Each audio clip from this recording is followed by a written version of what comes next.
дарагт хүргэе. Монгол улирчны эвлэлийн дараагийн ерөнхийлөгчийг сонгох их хурал 6 дугаар сарын 25-нд зарлагдаад байна.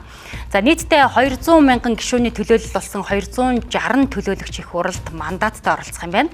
Тэгвэл улирчны эвлэлийн гишүүд их хурлын төлөөлөгчдийн тоог нэмэгдүүлэх шаардлагыг Монгол улирчны эвлэлийн холбоонд тавьж суулт зарлаад байна. За үйлдвэрчний эвлэлийн байгууллага бол хөдөлмөр эрхлэлт, цалин хөлс, нийгмийн хамгаалал гэдэг ажилтны эрхийг хамгаалах үндсэн байгууллага. Энэ ч утгаараа Монгол улсын хэмжээнд өнөөдрийн байдлаар хөдөлмөр эрхэлж буй 200 мянган хүн Монголын үйлдвэрчний эвлэлийн холбоонд гишүүнчлэлтэй байна. Тэгвэл Монголын үйлдвэрчний эвлэлийн холбооны ерөнхийлөгч Эрдэнэт улсын их хурлын гишүүн болсноор холбоо албан ёсны ерөнхийлөгч хүү жил тойрч байна. Иймээс энэ сарын 25-нд Монголын үйлдвэрчний эвлэлийн холбооны их хурлыг зарлаж 800 гишүүн дутамд нэг төлөөлөгч байхаар журмалжээ. За тэгвэл үйлдвэрчний эвлэлийн холбооны зарим гишүүдийн зүгээс ерөнхийлөгчийг сонгохдоо 300 хүрэхгүй хүн шийдэж болохгүй бүх гишүүдээс санал авах ёстой гэдэг шаардлагыг тавиад байна. За миний бүр хувийн бодол бол би ерөнхийлөгч нь бүх гишүүдийнхээ саналыг авч сонгогдооч гэж бүр хэлмээр байна.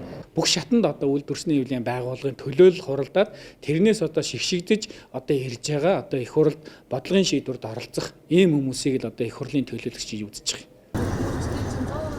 За өнгөрсөн оны 8 дугаар сард үйлдвэрчний эвлэлийн холбооны ерхий зөвлөлд хуралдаж их хурлаа зохион байгуулах шийдвэрийг гаргажээ. За нэгсэндээ Монголын үйлдвэрчний эвлэлийн холбоонд багтах бүх салбар мэргэжил болоод гишүүн байгууллагуудаас бүрдсэн 60 гаруй хүний бүрэлдэхүүнтэй ерхий зөвлөлөөс гаргасан шийдвэр гэдгийг онцолж байна.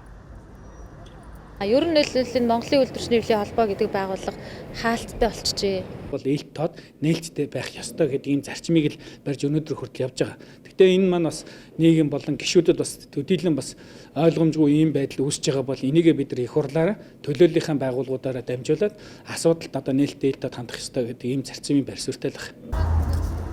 За өнгөрсөн хугацаанд Монголын үйлдвэрчний эвлэлийн холбооноос нийт 3 дарга улсын хурлын гишүүн болж дэвшээд байна. За энэ нь үйлдвэрчний эвлэлийн байгууллага гэдэг улс төрд гарах гишүүр болсон уу гэдэг шүүмжлэгч дагуулдаг. Тэгвэл Монголын үйлдвэрчний эвлэлийн холбооны ерөнхийлөгч улсын хурлын сонгуульд өрсөлдүүлэхийн тулд ерөнхий зөвлөлийнхөө хурлаар хэлэлцэн шийдвэрлэдэг байна.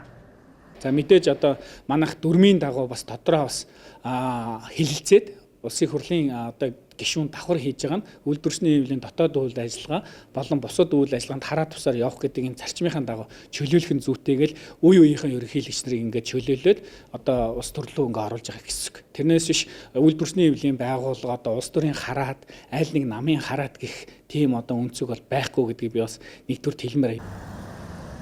За энэ хүн Монголын үйлдвэрчний эвлэлийн холбооны дараагийн ерөнхийлөгчийг сонгох их хурал хөдөлмөрчдийг хөдөлгөөнд оруулж эхлэв байна. За харин ямар хүмүүс нэр дэвших вэ гэдэг нь одоогоор тодорхойгүй байна.